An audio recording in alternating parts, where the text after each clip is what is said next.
Hello viewers, मैं पवन कुमार विश्वजीत आप सभी का स्वागत करता हूं आपके अपने यूट्यूब चैनल पवन कुमार विश्वजीत में। I welcome to all my viewers and subscriber on our YouTube channel Pawan Kumar Vishwajeet. भाई जल्दी से जल्दी आ जाइए लाइव, यहां पर हम पहले ही लेट हो चुके हैं, तो जल्दी से सीरीज की शुरुआत करते हैं। और एक बार शेयर जरूर कर दीजिएगा, प्लीज शेयर जरूर कर दीजिएगा, क्योंकि जो पिछला अभी मैं थोड़ी देर पहले लिंक आपके लिए लेकर आया था लाइव सेशन का, वो डिस्करप्ट हो गया है, जिसकी वजह से मुझे दोबारा आप सबके लिए लाइव आना पड़ रहा है। तो प्लीज एक बार शेयर जरूर कर दीजिएगा, ताकि सभी लोग हमारे साथ में जुड़ चुके, और जिनको नहीं पता है कि भाई लेट इवनिंग भी यहाँ पर सीरीज है आप सबके लिए लेकर आई जाती है, तो वो भी हमारे साथ में जल्दी से जल्दी जुड़ सकें। तो भाई जल्दी से शेयर जरूर कर दीजिए। और यहाँ पर हम शुरुआत करने वाले हैं आज की सीरीज की। तो सीरीज का पहला प्रश्न आपकी स्क्रीन पर है, और सब्सक्राइब नहीं किया तो सब्सक्राइब जरूर कर लीजिए और बेल आइकन को भी प्रेस कर लीजिए। तो चलिए शुरुआत करते हैं। पहला प्रश्न आपकी स्क्रीन पर दिखाई दे रहा है आपको। तो पहले प्रश्न में आपसे पूछा गया है, पहला प्रश्न है, गामक शिक्षणीयता निर्भर करती है, किस पर निर्भर करती है?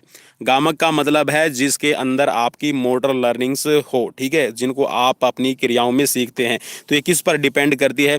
तंत्रिका मांसपेशीय समन्वय पे, मीन्स आपका जो न्यूरोमस्कुलर कोऑर्डिनेशन उस पर डिपेंड करेगा, या फिर प्रयासों में निरंतरता की, जो आप एफर्ट्स लगा रहे हैं उनके अंदर कॉन्टिन्यूटी है, या फिर कर्ता की आयु, मीन्स जो ऑब्जेक्ट है, जो सब्जेक्ट है उसकी एज पर डिपेंड करेगा, या फिर कर्ता के लिंग, या फिर जो आपका जो ऑब्जेक्ट है उसके जो लिंग है, मीन्स वो मेल है या फीमेल है, ठीक है, किस पे डिपेंड करेगा? तो आपको बताना है, जल्दी से बताइएगा। चार ऑप्शंस आपकी स्क्रीन पर हैं, कूट में आपको बताना है कि कौन से कूट यहाँ पर सही बनेंगे। तो चलिए राइट ऑप्शन की तरफ बढ़ते हैं, और राइट ऑप्शन आपकी स्क्रीन पर है यहाँ पर ऑप्शन सी। जी हाँ दोस्तों, ये सभी आपके मेन यहाँ पर पार्ट रहेंगे। अगर आप कोई भी मोटर लर्निंग करना चाहते हैं, आप कोई भी एक्टिविटी सीखना चाहते हैं, ये डिपेंड करेगा कि आपकी मोटर लर्निंग में ये आपके चारों के चारों जो इसमें आपके पार्ट्स बता रखे हैं वो होने जरूरी है। मीन्स आपका न्यूरोमस्कुलर कोऑर्डिनेशन, आपके प्रयासों में निरंतरता होनी चाहिए, मीन्स कंटिन्यूटी होनी चाहिए, आपके एफर्ट्स में, आपकी स्किल के अंदर, और यहाँ पर आपकी एज क्या है, और आप मेल हैं या फीमेल हैं, ठीक है, किस सेक्स से आप बिलोंग करते हैं, तो ये भी आप पे डिपेंड करेगा।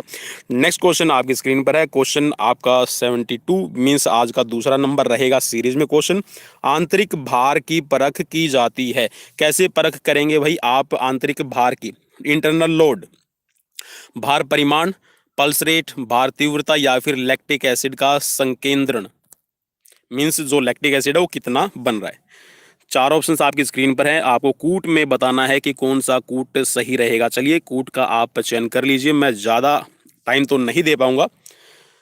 तो चलिए, जो इंटरनल लोड आपकी बॉडी पर कितना आ रहा है, ठीक है, आप जब भी एक्सरसाइजेज कर रहे हैं तो ये डिपेंड करेगा आपके दो फैक्टर पर, और ये दो फैक्टर हैं आपके सेकंड और थर्ड। मींस जो आपकी पल्स रेट है इस पे डिपेंड करेगा, कि पल्स रेट से आप चेक कर सकते हैं, और भार की तीव्रता, ठीक है, कि भार है वो कितनी तीव्रता से है, लोड है वो कितनी इंटेंसिटी से आपको दिया जा रहा है, तो आप इन चीज़ों से परख कर सकते हैं कि जो लोड है वो कितना आपकी बॉडी को दिया गया है। नेक्स्ट क्वेश्चन की तरफ बढ़ते हैं। क्वेश्चन नंबर आपकी स्क्रीन पर आगे है 3, आज का 3 नंबर क्वेश्चन है, सीखने की गालक अवस्थाओं का सही क्रम चुनिए।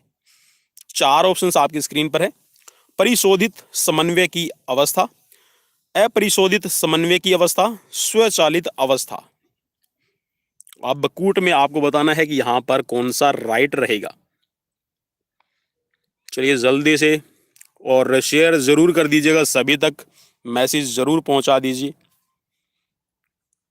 चलिए राइट ऑप्शन की तरफ बढ़ते हैं, और राइट ऑप्शन इसमें आपका हो जाएगा 2, 1 और 3। जी हाँ दोस्तों, पहले नंबर पे आएगा आपका यहाँ पर, चलिए मैं पहला नंबर लिख रहा हूँ, पहले नंबर पे आएगा आपका 2 नंबर वाला, ठीक है, और 2 नंबर पे आएगा आपका 1 वाला, ठीक है, इसका 2 नंबर हो जाएगा सीरीज में, और ये वाला 3 नंबर पे आपका हो जाएगा, ठीक है। तो चलिए नेक्स्ट क्वेश्चन की तरफ बढ़ते हैं। क्वेश्चन में आपसे पूछा गया है, जीव विज्ञानियों के अनुसार शारीरिक वृद्धि एवं विकास के निम्न में सा या फिर कौन से आधार हैं?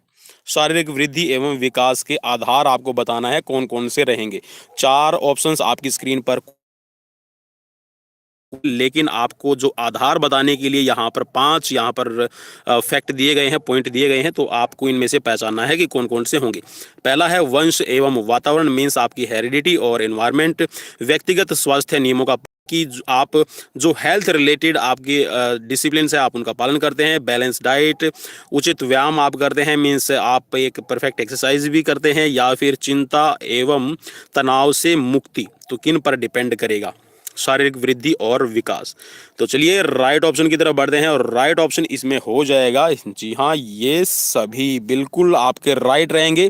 जी हाँ, जो आपकी शारीरिक वृद्धि है, मीन्स आपकी जो फिजिकल ग्रोथ एंड डेवलपमेंट है, वो डिपेंड करेगी आपकी हेरिडिटी, आपके एनवायरनमेंट पे, और यहाँ पर आप स्वास्थ्य नियमों का कितना पालन करते हैं, ठीक है, इंडिविजुअल हाइजीनिक आप कितनी रखते हैं, और प्लस में आप संतुलित आहार कितना लेते हैं, उचित व्यायाम आप करते हैं या नहीं करते हैं, और टेंशन और स्ट्रेस से आप मुक्त हैं या नहीं है, तो इन सभी पर डिपेंड करेगा। नेक्स्ट क्वेश्चन की तरफ बढ़ते हैं। नेक्स्ट क्वेश्चन आपकी स्क्रीन पर है, उत्तम स्वास्थ्य के लिए आवश्यक है, क्या है उत्तम स्वास्थ्य के लिए आवश्यक, आपको बताना है। अगर आप एक अच्छी हेल्थ चाहते हैं तो इसके लिए क्या आपके आवश्यक रहेंगे?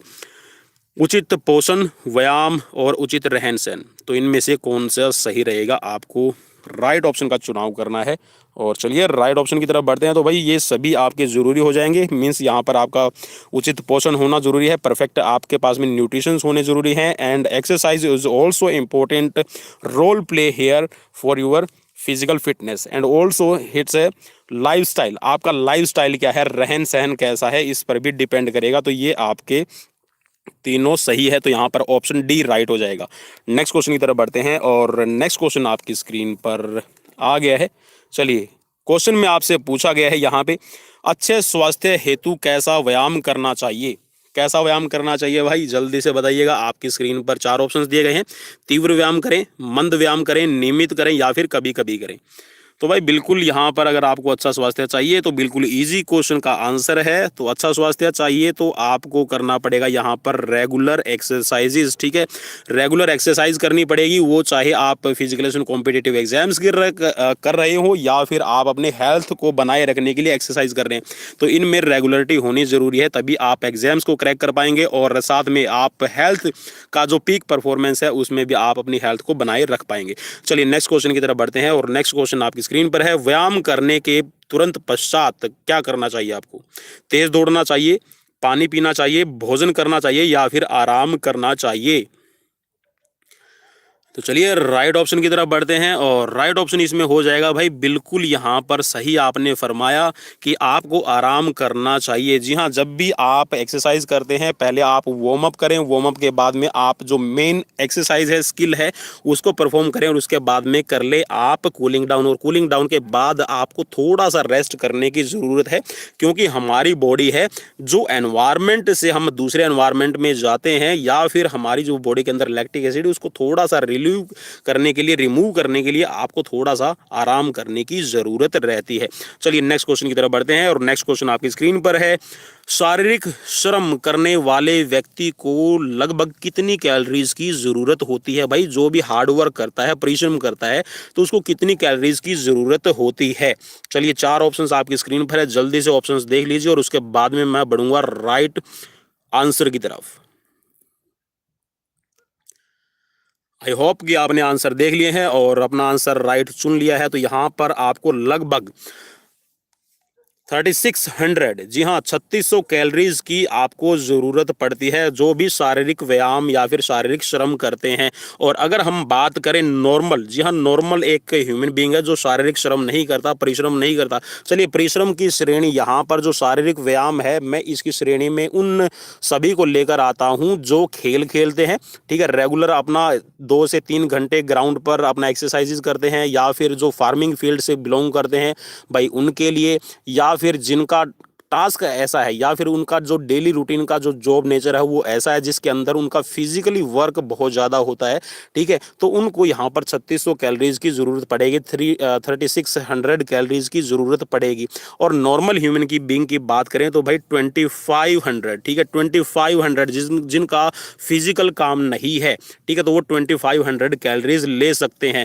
और अगर यहाँ पर भाई आप कुछ भी नहीं करते और आपको सिर्फ जिंदा रहना है, भाई मैं जिंदा रहने की बात कर रहा हूँ, तो जिंदा रहने के लिए एक मुलाकात जरूरी है सनम नहीं है यहाँ पर जरूरी मुलाकात। यहाँ पर सिर्फ आपको क्या करना है कि 1800 कैलोरीज 1800 कैलोरीज की रिक्वायरमेंट रहेगी। जी हाँ दोस्तों, 1800 कैलोरीज आपको पर डे लेना जरूरी है अगर आप अपने आप को जिंदा रखना चाहते हैं और कोई भी फिजिकल एक्टिविटी नहीं करते हैं या फिर कुछ भी नहीं करते तो भी आपको 1800 कैलोरीज की जरूरत पड़ती है। ठीक है, 24 आवर्स डे में। चलिए नेक्स्ट क्वेश्चन की तरफ बढ़ते हैं भाई। संतुलित आहार वह है, कौन सा है भाई संतुलित आहार? आपको बताना है। 4 ऑप्शंस आपकी स्क्रीन पर दिखाई दे रहे हैं, जल्दी से ऑप्शंस देख लीजिए और उसके बाद में मैं फिर राइट ऑप्शन की तरफ बढ़ूंगा। चलिए, आशा करता हूं कि आपने जो यहाँ पर ऑप्शंस है वो देख लिए, जिसमें सभी पोषक तत्व हो, सुपाच्य हो, रुचिकर हो या फिर उपरोक्त सभी। तो भाई मैं तो सभी पे जाऊंगा बिल्कुल। यहाँ पर देखिए उपरोक्त सभी जरूरी हैं भाई। एक तो पोषक तत्व जितने भी आपके मैक्रो माइक्रो न्यूट्रिएंट्स हैं, मिनरल्स हैं, विटामिन्स हैं, पानी की मात्रा है, ठीक है, उसमें आपका रफेज, आपका वाटर, आपका सॉरी फूड कलर है, ठीक है, और जो आपके नॉन न्यूट्रिएटिव कंपोनेंट्स हैं वो सभी होने जरूरी है। अगर आपका खाना है और उसमें फाइबर नहीं है तो भी भाई आपका खाना सुपाच्य नहीं होगा। ठीक है, और इंटरेस्टेड होना चाहिए। अगर मैं सारा दिन आपको रसगुल्ले रसगुल्ले भाई आपको मिठाई मिठाई खिलाता रहूं तो भी आप जी हाँ एक अच्छा न्यूट्रिशंस नहीं ले रहे हैं। तो भाई अच्छे न्यूट्रिशंस के लिए जरूरी है कि आप जो खाना खा रहे हैं उसमें आपका इंटरेस्ट हो। ठीक है, चलिए नेक्स्ट क्वेश्चन की तरफ बढ़ते हैं। नेक्स्ट क्वेश्चन में आपसे पूछा गया है, क्वेश्चन है यहाँ पर, चलिए क्वेश्चन को मैं बिल्कुल यहाँ पर ले लेता हूँ, अंडरलाइन कर लेता हूँ। वृद्धि काल में आहार में किन पोषक तत्वों की अधिकता होनी चाहिए? भाई जब भी आपका ग्रोथ पीरियड चल रहा है, ग्रोथ पीरियड का मतलब है जब भी आपकी शारीरिक वृद्धि हो रही है, विकास हो रहा है, ठीक है, आपकी शेप साइज में चेंजेस आ रहे हैं, तो उस टाइम पे आहार में किन पोषक तत्वों की अधिकता होनी चाहिए? वसा, प्रोटीन, विटामिन या फिर कैलोरीज? चलिए 4 ऑप्शंस, बिल्कुल इजी क्वेश्चन रहेगा भाई, बिल्कुल इजी क्वेश्चन रहेगा। वृद्धि काल, वृद्धि काल का मतलब है कि शरीर का निर्माण हो रहा है और शरीर का निर्माण करने के लिए यहाँ पर जो बिल्डिंग ब्लॉकर, जी हाँ दोस्तों, बिल्डिंग ब्लॉकर का जो काम करता है वो प्रोटीन करता है। तो भाई प्रोटीन की अमाउंट आपके खाने में ज़्यादा होने की ज़रूरत रहती है। ठीक है, चलिए नेक्स्ट क्वेश्चन की तरफ बढ़ते हैं। नेक्स्ट क्वेश्चन में आपसे पूछा गया है, बिल्कुल सिंपल सा क्वेश्चन रहेगा यहाँ पर। स्त्री की तुलना में पुरुष के आहार में कैलोरीज की मात्रा कैसी होनी चाहिए? भाई बिल्कुल इजी रहेगा। और अगर इसका भी जवाब नहीं दे पाए, यहाँ पर अगर स्कोर नहीं कर पाए तो भाई चलिए नेक्स्ट क्वेश्चन की तरफ बढ़ेंगे फिर, अगर आप इसका जवाब नहीं दे पाए। स्त्री की तुलना में पुरुष के आहार में कैलोरीज की मात्रा पूछी गई है दोस्तों। तो मात्रा आपको क्या करना है, बिल्कुल यहाँ पर देखिए भाई, बॉडी का स्ट्रक्चर अलग है, शेप अलग है, साइज अलग है, तो यहाँ पर जो आपका खाना है उस खाने के अंदर कैलोरीज की मात्रा अधिक होनी जरूरी है। पुरुषों के आहार में जी हाँ कैलोरीज जरूरी है ज़्यादा कंपैरिजन टू फीमेल प्लेयर और कैंडिडेट्स। चलिए नेक्स्ट क्वेश्चन की तरफ बढ़ते हैं। नेक्स्ट क्वेश्चन में आपसे पूछा गया है, बिल्कुल इजी क्वेश्चन रहेगा। मानव की शारीरिक वृद्धि एवं विकास के संदर्भ में बाल्यकाल की अवधि किस आयु तक होती है? भाई सिंपल सा क्वेश्चन आपसे घुमा फिरा के पूछा गया है। इसने पूछा है कि मानव की जो शारीरिक वृद्धि होती है, मीन्स जो आपकी फिजिकल ग्रोथ और डेवलपमेंट होती है उसके संदर्भ में, ठीक है, उसके आपको संज्ञान में यहाँ पर क्या करना है कि बाल्यकाल की अवधि है वो किस आयु तक रहती है। मीन्स यहाँ पर जो ग्रोथ हो रही है तो बाल्यकाल कौन सी आयु रहेगी? ठीक है, 0 से 12 वर्ष मानेंगे, 0 से 10 वर्ष मानेंगे, या फिर 0 से 8 या फिर 0 से 6? तो चलिए 4 ऑप्शंस आपकी स्क्रीन पर हैं और जल्दी से बताइएगा भाई, कॉमन क्वेश्चन रहेगा। चलिए राइट ऑप्शन पे मैं क्लिक मार के देता हूं, तो राइट ऑप्शन इसमें हो जाएगा भाई 0 से 12। देखिए 0 से 12 यहां पर इसलिए लिया गया है, ये बाल्यावस्था इसलिए मानी गई है कि जैसे ही आप 13 पे पहुंचते हैं, और 13 का मतलब इंग्लिश में शुरू हो जाता है टीन एज। जी हाँ दोस्तों, टीन एज का मतलब है कि आपकी बॉडी में ग्रोथ और चेंजेस, जी हाँ दोस्तों, फिजिकल चेंजेस आना शुरू हो जाएंगे। देखिए आपकी ग्रोथ तो होगी, लेकिन यहाँ पर बाल्यकाल की बात हो रही है, तो बाल्यकाल आपका रहता है 12 वर्ष। ठीक है, 12 वर्ष के बाद में आपकी बॉडी के अंदर जो हार्मोनल चेंजेस आते हैं उसकी वजह से बियर्ड, मुस्टेचेस, ठीक है, आपकी दाढ़ी, मूछ, ठीक है, आवाज़ का भारी होना, ठीक है, और नाइट फॉल की प्रॉब्लम है। उसके साथ में महिलाओं के अंदर, ठीक है, गर्ल्स की बात करें तो गर्ल्स में मेंस्ट्रुअल पीरियड है, ठीक है, वो शुरू हो जाता है, और भी बहुत सारे फिजिकल चेंजेस आते हैं, तो जिनकी वजह से यहाँ पर जो बाल्यावस्था मानी गई है वो है 0 से 12। ठीक है, चलिए नेक्स्ट क्वेश्चन की तरफ बढ़ते हैं। नेक्स्ट क्वेश्चन भी आपकी स्क्रीन पर है, लगे हाथ देख लेते हैं। आइसोकाइनेटिक व्यायाम से रिलेटेड पूछा गया है भाई आपसे। चार ऑप्शंस आपकी स्क्रीन पर है। आइसोकाइनेटिक व्यायाम में क्या रहेगा? भार परिमिति मध्य श्रेणी का रहता है, ठीक है, मीन्स जो भार है वो कितना रहेगा, मध्य श्रेणी का रहेगा या उच्च श्रेणी का रहेगा। भार परिमिति उच्च श्रेणी का रहेगा या फिर भार परिमिति निम्न श्रेणी का रहता है या फिर उपरोक्त में से कोई नहीं। तो चलिए राइट ऑप्शन की तरफ बढ़ेंगे। भाई देखिए, आप जब भी आइसोकाइनेटिक एक्सरसाइजेज कर रहे हैं तो सीधी सी बात ये होगी कि जब भी आप एक्सरसाइज कर रहे हैं तो आपको मॉडरेट वेट लेना है, और मॉडरेट की जब भी हम बात करेंगे तो आपका ऑप्शन ए सही रहेगा। मीन्स यहाँ पर मध्य श्रेणी का आपको लेना चाहिए, ठीक है। जो भार है, ठीक है, लोड जो रहेगा तो लोड भाई आपका होना चाहिए। यहाँ पर भार आप वेट से भी मतलब ले सकते हैं और भार लोड से भी मतलब ले सकते हैं। तो यहाँ पे आपका मध्य श्रेणी का होना जरूरी है, ठीक है, मिडल। चलिए नेक्स्ट क्वेश्चन की तरफ बढ़ते हैं भाई। नेक्स्ट क्वेश्चन में आपसे पूछा गया है, यहां पर क्वेश्चन नंबर आपकी स्क्रीन पर है 84, और वैसे ये 14 नंबर रहेगा सीरीज का क्वेश्चन। निम्न में से कौन सा व्यायाम गर्माहट के लिए किया जाता है? आइसोटोनिक, आइसोमेट्रिक या फिर आइसोकाइनेटिक या फिर इनमें से कोई नहीं। तो चलिए देखते हैं कि आप यहां पर राइट ऑप्शन दे पाते हैं या नहीं दे पाते हैं। चलिए, चार ऑप्शंस आपकी स्क्रीन पर हैं भाई। गर्माहट के लिए कौन सा व्यायाम करेंगे? चलिए राइट ऑप्शन है, और इसमें राइट ऑप्शन है आपका आइसोमेट्रिक। आइसोमेट्रिक भाई आपका यहाँ पर रहेगा गर्माहट वाले व्यायामों के लिए, ठीक है।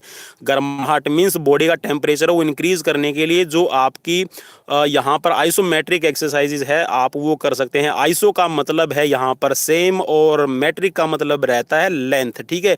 मीन्स यहाँ पर जो भी आप एक्सरसाइज कर रहे हैं उनमें आपकी मसल्स की लेंथ में चेंजेस ना हो तो आपकी बॉडी का टेम्परेचर है वो बहुत जल्दी बढ़ जाता है।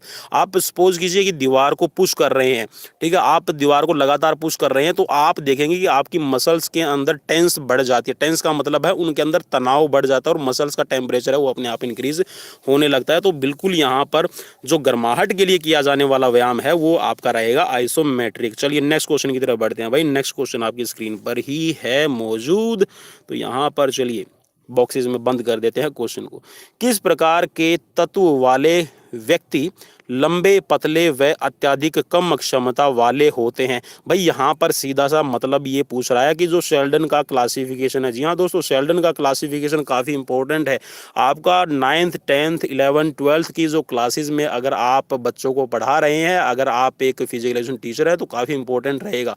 शेल्डन का क्लासिफिकेशन पढ़ाया जाता है CBSE क्लासेस के अंदर भी। और जी हाँ, जो शेल्डन ने क्लासिफिकेशन दिया है उसमें सोमैटोटाइप, जी हाँ दोस्तों, सोमैटोटाइप में आपने एक त्रिभुज आकार की आकृति देखी होगी, उसी के आधार पर जो आपका सोमैटोटाइप है उसमें एक्टोमार्फ है और आपका यहाँ पर मेसोमार्फ और एंडोमार्फ को यहाँ पे बताया गया है। तो भाई लंबे, पतले और अत्यधिक कम क्षमता वाले मीन्स जिनकी हाइट लंबी है और पतले हैं, मीन्स उनकी बॉडी के अंदर फैट डिपोजिटेशन बिल्कुल भी नहीं है, ठीक है, और कम क्षमता वाले हैं। तो ऐसे खिलाड़ी, ठीक है, ऐसे व्यक्ति कौन सी श्रेणी में रहेंगे? तो भाई बिल्कुल यहाँ पर इजी क्वेश्चन था, तो बिल्कुल इजी क्वेश्चन का आंसर हो जाएगा एक्टोमार्फ। और एक्टोमार्फ को समझाने के लिए चलिए यहाँ पर ऑप्शन ए राइट है। चलिए इनको समझाने के लिए मैं आपको दोबारा से बता देता हूँ भाई शेल्डन का क्लासिफिकेशन। देखिए शेल्डन के क्लासिफिकेशन में शेल्डन ने बताया था कि अगर किसी की आकृति है वो स्क्वायर टाइप में है, ठीक है, स्क्वायर टाइप की है, ठीक है, तो यहाँ पर देखिए ये रहेगा आपका एंडोमार्फ, मीन्स गोल मटोल, हाइट छोटी है, बॉडी के अंदर वेट है, फैट है, हंसमुख स्वभाव के हैं, ठीक है, तो ये ऐसे रहते हैं एंडोमार्फ, ठीक है। और अगर किसी की आकृति है रेक्टेंगुलर, रेक्टेंगुलर का मतलब है अच्छी हाइट है, बॉडी के अंदर फैट भी है, मस्कुलर बॉडी है, स्ट्रेंथ है, ठीक है, और जी जान से काम को करने वाले, जो कमिटमेंट कर दी उस कमिटमेंट को पूरा करने वाले, ऐसे होते हैं आपके मेसोमार्फ, ठीक है। और एक्टोमार्फ, एक्टोमार्फ होते हैं भाई जो लॉन्गिट्यूडनल, लॉन्गिट्यूडनल का मतलब जिनकी लंबाई तो अच्छी है लेकिन बॉडी में फैट बिल्कुल भी नहीं है, ठीक है। और ये मुझे ये बताइए कि ये जो आइकन टाइप में बन गया है किसका बना है, ठीक है, ऐसे शायद एडिडास का, पता नहीं किसका लोगो रहता है, ठीक है, इस तरह का। मुझे तो रेंज का सिग्नल लग रहा है जैसे कि अभी टावर पे रेंज आ रही हो। तो भाई ये जो लॉन्गिट्यूडनल जो व्यक्ति होते हैं ना, लॉन्गिट्यूडनल जो वो होते हैं जिनकी हाइट लंबी है, ठीक है, हाइटेड हैं और दुबले पतले हैं और अत्यधिक कम क्षमता वाले रहते हैं। चलिए मैं इनका अब यहाँ पे लिख देता हूँ सोमैटोटाइप, ठीक है। जो पीक सोमैटोटाइप होते हैं, पीक सोमैटोटाइप में मतलब है कि यहाँ पर जो बिल्कुल ही जिनका रेशियो रहता है, जो एंडोमार्फ है, एंडोमार्फ के लिए मैं लिख रहा हूँ अभी दोस्तों, एंडोमार्फ का रहता है 711, ठीक है। मीन्स 7 इसकी खुद की क्वालिटी है, एक क्वालिटी रहेगी मेसोमार्फ की और एक क्वालिटी रहेगी यहाँ पर एक्टोमार्फ की, ठीक है। और जो आपके रहते हैं अब ये वाले, मीन्स यहाँ पर जो मीजोमार्फ है, मीजोमार्फ की रहेगी आपकी 171, ठीक है। और जो एक्टोमार्फ है, एक्टोमार्फ की रहती है 117, ठीक है। तो ये इनकी रहती है यहाँ पर क्वालिटी सोमैटो टाइप में। चलिए नेक्स्ट क्वेश्चन की तरफ बढ़ता हूँ भाई। एक क्वेश्चन पे इतना टाइम लगाना अच्छी बात नहीं है, वरना लोग गालियाँ देना शुरू कर देते हैं। चलिए मुझे पता है अभी डिसलाइक आना शुरू हो जाएगा इसी बात पे। तो चलिए नेक्स्ट क्वेश्चन की तरफ बढ़ते हैं। नेक्स्ट क्वेश्चन भाई, हमें कोई भी फर्क नहीं पड़ने वाला। चलिए, जैसा मेरे एक व्यूअर्स ने मुझे कमेंट में बोला था, भाई आप ढीठ हो, भाई ढीठ बन जाएंगे हम फिजिकल एजुकेशन को पढ़ाने के लिए और फिजिकल एजुकेशन की फील्ड में कुछ कर गुजरने के लिए। तो चलिए नेक्स्ट क्वेश्चन आपकी स्क्रीन पर है। किस प्रकार के तत्व वाले व्यक्ति भारी, कठोर, बड़ी हड्डियों व आयताकार आकार वाले होते हैं? तो चलिए यहाँ पर बिल्कुल जो मैंने समझाया था उसमें आपको यहाँ पर आंसर मिल जाएगा, मेसोमार्फ, एंडोमार्फ, एक्टोमार्फ या फिर इनमें से कोई नहीं। तो चलिए यहाँ पर राइट ऑप्शन भाई देखिए, बड़ी, भारी मीन्स बॉडी के अंदर वेट है, ठीक है। कठोर जिसके अंदर मीन्स मस्कुलर है, जान वाले व्यक्ति हैं। बड़ी हड्डियां हैं, बड़ी हड्डियों का मतलब है यहाँ पर ठोस हड्डियां, ठीक है। और आयताकार, आयताकार जो मैंने अभी बताया था भाई, उसके बाद में भी अगर आप नहीं बता पाए तो भाई चलिए यहाँ पर राइट ऑप्शन हो जाएगा आपका मेसोमार्फ। चलिए नेक्स्ट क्वेश्चन की तरफ बढ़ते हैं। नेक्स्ट क्वेश्चन में आपसे बिल्कुल यहाँ पर देखिए भाई, अब आपसे जो क्वेश्चन पूछा गया अब आप उसमें बता पाएंगे बिल्कुल। अरे सर ये तो बिल्कुल ईजी हो गया, एंडोमार्फ रहेगा। चलिए फिर भी क्वेश्चन को पढ़ लेते हैं, क्वेश्चन आपके लिए ईजी रहेगा। चलिए यहाँ पर क्वेश्चन पढ़ते हैं अभी। किस प्रकार के तत्व वाले व्यक्ति चौड़े चेहरे वाले, ठीक है, चौड़ा चेहरा रहेगा, ठीक है, सिर गोल रहेगा और उसके साथ में वर्गाकार, ठीक है, वर्गाकार जबड़ा और छोटे कान वाले, ठीक है, मीन्स छोटी हाइट वाले यहाँ पर, ठीक है, छोटे कान, वर्गाकार जबड़ा, ठीक है, सिर भी गोल मिलेगा, चेहरा भी गोल मिलेगा, मीन्स गोल मटोल भाई। तो ऐसे होते हैं यहाँ पर, बिल्कुल आपने सही पकड़ा है भाई, सही पकड़े हैं। तो यहाँ पर एंडोमार्फ आपका राइट हो जाएगा। चलिए नेक्स्ट क्वेश्चन की तरफ बढ़ते हैं। और भाई क्वेश्चन में अगर आपको पढ़ने में मजा आ रहा है तो भाई एक बार दबा के लाइक कर दीजिए और एक बार शेयर जरूर कर दीजिएगा, बार बार कहूंगा तो अच्छा नहीं लगेगा। चलिए नेक्स्ट क्वेश्चन की तरफ बढ़ते हैं। नेक्स्ट क्वेश्चन में आपसे पूछा गया है यहाँ पर, निम्न में से किसने शारीरिक किस्मों के संबंध में जानकारी दी है? भाई 4 ऑप्शंस आपकी स्क्रीन पर है, अरस्तु, क्रेसमर, चार्ल्स बूचर और शेल्डन। चलिए क्वेश्चन को थोड़ा सा मैं आपके लिए इंटर रिलेट कर देता हूं भाई। जो अभी हमने 3 क्वेश्चन, ठीक है, कॉन्जिक्यूटिव किए हैं, लगातार 3 क्वेश्चन किए हैं, तो इन क्वेश्चन से रिलेटेड ही ये पूछा गया है। आपको सीधा सा मैं मतलब बता दूं भाई, ये सीधा सा ये पूछ रहा है कि एक्टोमार्फ, एंडोमार्फ और मेसोमार्फ किसने दिया है। वैसे क्रेसमर ने भी क्लासिफिकेशन किया है, लेकिन जो शारीरिक किस्म की बात कर रहे हैं तो यहाँ पर जी हाँ बिल्कुल यार आप बहुत समझदार हो गए हैं, शेल्डन का क्लासिफिकेशन। भाई शेल्डन के क्लासिफिकेशन से रिलेटेड यहाँ पर बात हो रही थी। अब आप बोलोगे कि सर क्रेसमर ने भी तो क्लासिफिकेशन दिया है। जो क्रेसमर ने क्लासिफिकेशन दिया है वो दूसरा क्लासिफिकेशन रहेगा, ठीक है, जिसमें सैंग्यूनिक, पिकनिक रहेंगे, ठीक है। तो भाई यहाँ पर शेल्डन के क्लासिफिकेशन की बात हो रही थी। चलिए नेक्स्ट क्वेश्चन की तरफ बढ़ते हैं। नेक्स्ट क्वेश्चन में भाई आपसे पूछा गया है, क्वेश्चन नंबर है आपकी स्क्रीन पर यहाँ पर 89। चलिए भाई क्वेश्चन में आपसे पूछा गया है, दैहिक आयु के संदर्भ में लड़के की आयु किस प्रकार ज्ञात की जाती है? अगर यहाँ पर जो दैहिक आयु का मतलब है कि भाई आपकी जो आयु है वो तो एक्चुअल कुछ और है, लेकिन जो आपकी शरीर की आकृति है, बनावट है, वो कुछ और दिखाई दे रही है।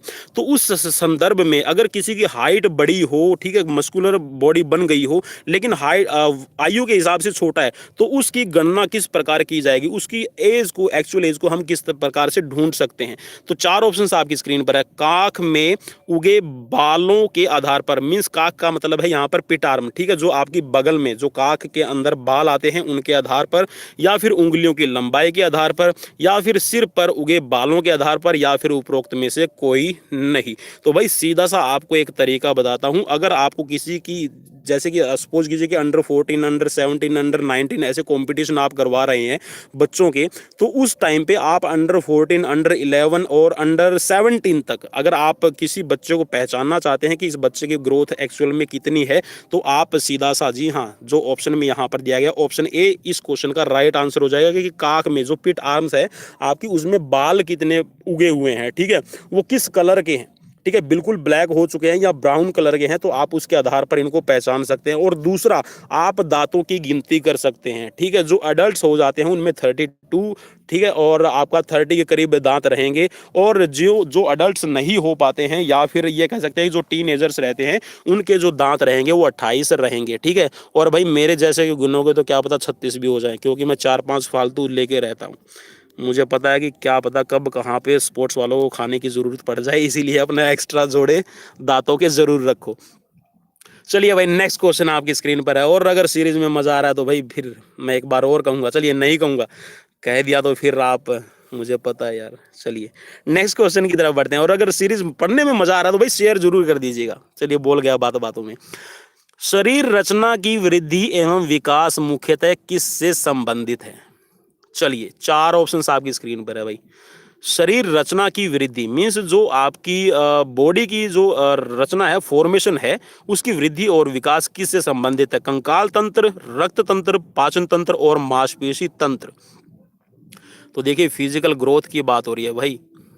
चलिए, बिल्कुल फिजिकल ग्रोथ, हाइट जो डिपेंड करती है वो देखिए आपके कंकाल तंत्र पे डिपेंड करेगी कि आपकी जो हाइट है, ठीक है, वो कितनी बड़ी जाएगी। और जैसा आपका स्केलेटन सिस्टम होगा, जी हाँ दोस्तों, आप यहाँ पर एक और बात समझ लीजिए, जितनी आपकी बोन की डेंसिटी, जितनी आपकी बोन्स की लेंथ, आप कह सकते हैं कि जितना आपका स्केलेटन स्ट्रक्चर जितना ज़्यादा मजबूत होगा, उतना ही आपकी बॉडी में रक्त तंत्र की बात कर ले, चाहे पाचन तंत्र की बात करें या फिर आपके मांसपेशी तंत्र, ये तीनों ही आपके डिपेंड करेंगे फिर कंकाल तंत्र पे। तो यहाँ पर ऑप्शन का जो राइट ऑप्शन बनेगा, जहाँ क्वेश्चन का जो राइट ऑप्शन बनेगा, ये है ऑप्शन ए। चलिए नेक्स्ट क्वेश्चन भाई आपसे पूछा गया बिल्कुल यहाँ पर, चलिए शर्मिला क्वेश्चन रहेगा। पुरुषों के नितंब, जी हाँ दोस्तों, पुरुषों का जो हिप रीजन रहता है, पल्विक रीजन की यहाँ पर बात कर लें तो यहाँ पर पुरुषों के जो हिप है, नितंब है, ठीक है भाई, बिल्कुल समझ गए होंगे आप। तो यहाँ पर इनका साइज पूछा गया भाई, छोटे होते हैं, पतले होते हैं, व्यापक होते हैं या फिर उथले होते हैं?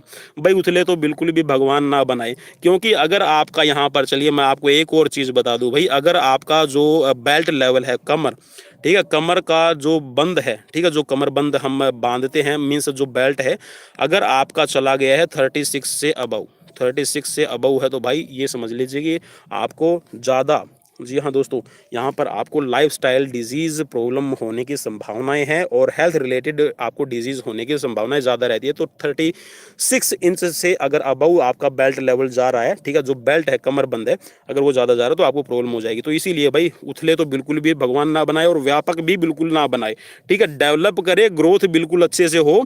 तो यहाँ पर पुरुषों के नितंब का जो राइट ऑप्शन का आंसर है वो मैं आपको बता देता हूँ, तो ये हो जाएगा आपका नितंब छोटे होते हैं। जी हाँ, अगर कंपैरिजन करें, comparison to female, so here is a छोटे, भाई छोटे रहेंगे। चलिए नेक्स्ट क्वेश्चन की तरफ बढ़ते हैं भाई, नेक्स्ट क्वेश्चन की तरफ बढ़ते हैं। नेक्स्ट क्वेश्चन, चलिए, महिलाएं छाती के किस हिस्से से श्वास अधिक धीरे धीरे लेती है? चलिए, मध्य हिस्से से, ऊपरी हिस्से से, निचले हिस्से से, या फिर इनमें से कोई नहीं? भाई यहाँ पर जो फीमेल ब्रेस्ट की बात कर रहा है, जो रेस्पिरेशन करती हैं महिलाएं, उनका कौन सा आप ये कह सकते हैं कि फेफड़ों का कौन सा हिस्सा, ठीक है, वो धीरे धीरे, बिल्कुल अधिक धीरे धीरे, यहाँ पर बिल्कुल धीरे धीरे रेस्पिरेशन का काम करेगा? मध्य हिस्सा करेगा, ऊपरी हिस्सा करेगा, निचला हिस्सा करेगा, या फिर यहाँ पर इनमें से कोई नहीं? और क्वेश्चन अगर आपके लिए नया है तो भाई कसम से एक बार शेयर जरूर कर दीजिएगा। चलिए राइट ऑप्शन की तरफ बढ़ते हैं, और राइट ऑप्शन है यहाँ पर ऊपरी हिस्सा, ठीक है भाई, ऊपरी हिस्सा रहेगा यहाँ पर। चलिए नेक्स्ट क्वेश्चन की तरफ बढ़ते हैं। चलिए नेक्स्ट क्वेश्चन में देख लेते हैं आपसे क्या पूछा गया है। जीव विज्ञानियों के अनुसार मनुष्य का विकास कब तक जारी रहता है? भाई जो जीव विज्ञान के ज्ञाता हैं, ठीक है, डॉक्टर हैं, रिसर्चर हैं, फिलोसफर हैं, ठीक है, और जिन्होंने अनुसंधान किया है, रिसर्च की है जीव विज्ञान में, बायोलॉजी के आधार पर, भाई मनुष्य का विकास कब तक जारी रहेगा आपको बताना है। 18 वर्ष की आयु तक, 25 वर्ष की आयु तक, 45 वर्ष की आयु तक, या फिर मृत्यु तक? यहाँ पर भाई विकास की बात हो रही है, ना कि डेवलपमेंट की। यहाँ पर क्वेश्चन को बिल्कुल बिल्कुल भाई बिल्कुल, जितना मैंने बोला डेवलपमेंट की बात हो रही है, यहाँ पर ग्रोथ की बात नहीं हो रही है। तो बिल्कुल भाई मनुष्य की मृत्यु तक। जी हाँ दोस्तों, मनुष्य जब गर्भ में आता है, मीन्स जब एक स्पर्म भ्रूण बनने की प्रोसेस में आता है, वहाँ से लेकर और आपका जब तक मृत्यु नहीं होता हो जाती, तब तक आप कुछ ना कुछ सीखते रहते हैं, लर्निंग करते रहते हैं, डेवलपमेंट आपकी होती रहती है। ठीक है, वो चाहे आपकी नेगेटिव हो या पॉजिटिव हो, या फिर आपकी लर्निंग में प्लेटू आ जाए, ठीक है, पठार आ जाए। चलिए नेक्स्ट क्वेश्चन की तरफ बढ़ते हैं भाई। क्वेश्चन में आपसे पूछा गया है, और अगर क्वेश्चन आपको अच्छे लग रहे हैं तो भाई बिल्कुल यहाँ पर ज़्यादा नहीं बोलूँगा मैं, समझ गए होंगे। नेक्स्ट क्वेश्चन आपसे पूछा गया है, वृद्धि एवं विकास एक आनुवंशिक क्रम है जिसमें शिशु, बच्चा, किशोर एवं वयस्क पड़ावों के दौरान क्या रहेगा? विकास वृद्धि सरल से जटिल होता है, वृद्धि विकास जटिल से सरल होता है, निरंतर जटिल रहता है, निरंतर सरल रहता है। तो यहाँ पर बताना भाई, शिशु, बच्चा, किशोर एवं वयस्क पड़ाव के दौरान जो फिजिकल ग्रोथ और डेवलपमेंट है वो एक आनुवंशिक क्रम, हेरिडिटी, तो वो कैसा रहेगा आपको बताना है। चलिए राइट ऑप्शन की तरफ बढ़ूंगा, और उससे पहले आप एक बार यहाँ पर ऑप्शन ज़रूर देख लीजिए। और चलिए यहाँ पर राइट ऑप्शन की तरफ बढ़ते हैं, और राइट ऑप्शन आपका हो जाएगा, ये है आपकी जो फिजिकल ग्रोथ और डेवलपमेंट है वो आपकी सिंपल टू कॉम्प्लेक्स होती चली जाती है। जी हाँ दोस्तों, शुरू में आपकी जो ग्रोथ है वो सिंपल रहेगी। देखिए, जब हम छोटे बच्चे थे, घुटनों के बल चलना सीखे, फिर खड़े होकर चलना सीखे, ठीक है, फिर हम, जी हाँ दोस्तों, मौज मस्ती में हमने अपना जीवन बिता दिया, और जैसे ही टीन एज आई, टीन एज के अंदर जो फिजिकल चेंजेस आते हैं, ठीक है, वो कहीं ना कहीं हमें रिस्ट्रिक्ट करते हैं। और जब तक हम जो ये फिजिकल एडोलेसेंस एज है इसको नहीं समझेंगे, तब तक हमारा देश आगे नहीं बढ़ पाएगा। चलिए नेक्स्ट क्वेश्चन की तरफ बढ़ते हैं। जी हाँ, नेक्स्ट क्वेश्चन की तरफ बढ़ना भी जरूरी है, अगर हम यहीं पे अटके रहे तो महाभारत हो जाएगी। चलिए नेक्स्ट क्वेश्चन, निम्न में से कौन सा या फिर कौन से सामाजिक गुण हैं? सहयोग, समायोजन, नेतृत्व और ये सभी। सहयोग का मतलब है जी हाँ आप सहयोग करें, कोऑपरेट करें। समायोजन का मतलब है आप एडजस्टेबल हैं, और नेतृत्व का मतलब है कि आप लीड करने वाले हैं, और या फिर ये सभी। तो भाई बिल्कुल मैं तो सभी के साथ में जाना चाहूँगा भी। हाँ चलिए, मैं तो सभी के साथ में चला गया भाई, ऑप्शन डी यहाँ पर राइट हो जाएगा। नेक्स्ट क्वेश्चन आपसे पूछा गया है, मोटर विकास निम्न में से किस से संबंधित है? मोटर विकास का मतलब है कि जो आपकी, आप जो चलना, कूदना, उठना, बैठना, जितनी भी आपकी मोटर लर्निंग्स होती है, ठीक है, उन्हीं के विकास की ये बात कर रहा है। तो किससे संबंधित है? शरीर नियंत्रण, कार्य शक्ति दक्षता, तगड़ा पेशी मूवमेंट, या फिर ये सभी। तगड़ा पेशी मूवमेंट्स का मतलब है कि जो आपकी मस्कुलर एक्टिविटीज़ है वो बहुत ज़्यादा शार्प है, स्ट्रॉन्ग है, ठीक है। शरीर नियंत्रण का मतलब है कि आपका फिजिकल बैलेंस है, और कार्य शक्ति दक्षता का मतलब है कि जो आपकी वर्किंग एफिशिएंसी है वो आपकी परफेक्ट है। तो ये हाँ बिल्कुल तीनों ही सही हो जाएंगे, तो यहाँ पर ऑप्शन डी राइट रहेगा। ठीक है, चलिए नेक्स्ट क्वेश्चन की तरफ बढ़ते हैं। क्वेश्चन नंबर आपकी स्क्रीन पर है, यहाँ पर आज का 27 नंबर क्वेश्चन रहेगा भाई। ठीक है, चलिए क्वेश्चन में आपसे पूछा गया है यहाँ पर कि ज्ञान, जी हाँ दोस्तों, ज्ञान के नए कौशल को प्राप्त करने की प्रक्रिया है जो कुछ निश्चित अनुभवों से प्राप्त होती है। तो खाली स्थान में जो आपको डॉट डॉट डॉट दिखाई दे रहा है उसमें आपको भरना है क्या। यहाँ पर परिपक्व लिखेंगे, सीखना लिखेंगे, सामाजिक विकास लिखेंगे, या फिर मोटर विकास लिखेंगे। तो ये क्या रहेगा भाई इसमें राइट? तो भाई बिल्कुल यहाँ पर देखिए, जो लर्निंग है, बिल्कुल जो सीखना है, सीखना ज्ञान के नए कौशल को प्राप्त करने की प्रक्रिया है कि भाई आपने कोई नई चीज़ सीख ली और नई स्किल आपने सीखी है, ठीक है, आपने कोई नया ज्ञान प्राप्त कर लिया, सीखने से ही आप प्राप्त करते हैं, ठीक है। और जो कुछ निश्चित अनुभवों से प्राप्त होता है, निश्चित अनुभव का मतलब है कि जो आपने पहले सीखा है उसमें कुछ नया ऐड हो रहा है, जो आपकी पहले का एक्सपीरियंस है उसमें कुछ नया ऐड और हो रहा है, तो वो होती है आपकी लर्निंग। चलिए नेक्स्ट क्वेश्चन की तरफ बढ़ते हैं भाई। नेक्स्ट क्वेश्चन आपकी स्क्रीन पर है। क्वेश्चन में आपसे पूछा गया है, मनुष्य की वृद्धि कब आरंभ होती है? मनुष्य की वृद्धि का मतलब है कि जो ह्यूमन बीइंग्स है, मानव जाति है, ठीक है, या फिर ये कह सकते हैं कि भाई एक नया जीव जब उत्पन्न होता है तो उसकी वृद्धि कहाँ से आरंभ होती है? माँ के गर्भ से, निषेचित अंडे से, या फिर जन्म लेने के पश्चात, या फिर 3 वर्ष की आयु के पश्चात। तो चलिए राइट ऑप्शन की तरफ बढ़ेंगे, और राइट ऑप्शन बढ़ने से पहले जी हाँ देख लीजिए क्या होगा यहाँ पर राइट आंसर।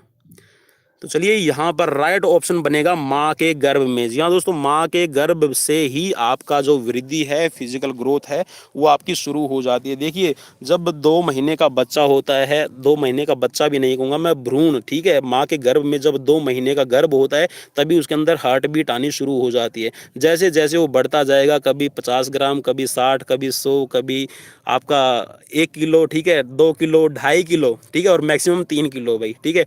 वैसे 2600 से लेके 2800 ग्राम बच्चे का जो एडिक्वेट वेट माना जाता है, ठीक है, अच्छा वेट माना जाता है, तो 3 किलोग्राम तक वैसे बढ़ जाता है वेट, ठीक है। तो वहाँ देखिए बच्चे की ग्रोथ हो रही है माँ के गर्भ में 9 महीने तक, और 9 महीने के बाद जैसे ही बच्चा इस संसार में पहली सांस लेता है तो उसकी और भी ग्रोथ होनी शुरू हो जाती है। तो भाई ग्रोथ जो है वो माँ के गर्भ से ही शुरू हो जाती है। चलिए नेक्स्ट क्वेश्चन की तरफ बढ़ते हैं भाई। नेक्स्ट क्वेश्चन आपकी स्क्रीन पर है।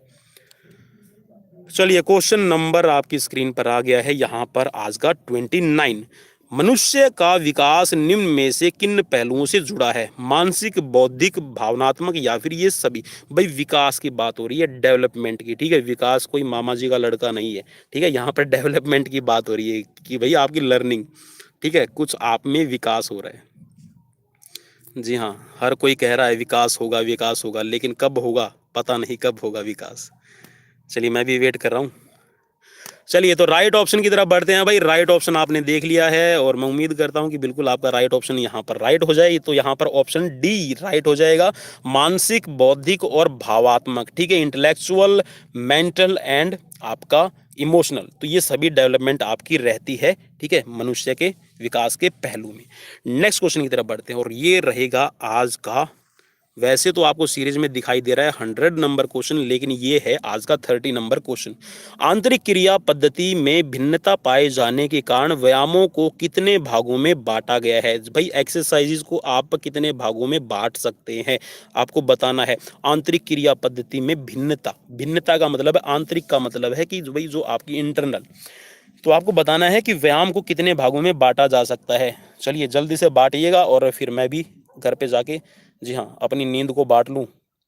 चलिए तो राइट ऑप्शन की तरफ बढ़ते हैं और राइट ऑप्शन में इसमें हो जाएगा आपका 6 प्रकार। जी हाँ दोस्तों, तो व्यायाम है, जो एक्सरसाइजेज हैं, आप उनको 6 प्रकार में बांट सकते हैं, ठीक है। नेक्स्ट क्वेश्चन की तरफ बढ़ते हैं और ये आज का बम्पर क्वेश्चन आप सबके लिए। जी हाँ, बम्पर क्वेश्चन मैं इसलिए बोल रहा हूँ कि यहाँ पर 30 क्वेश्चन पूरे हो चुके हैं और एक क्वेश्चन और एक्स्ट्रा आप सबके लिए।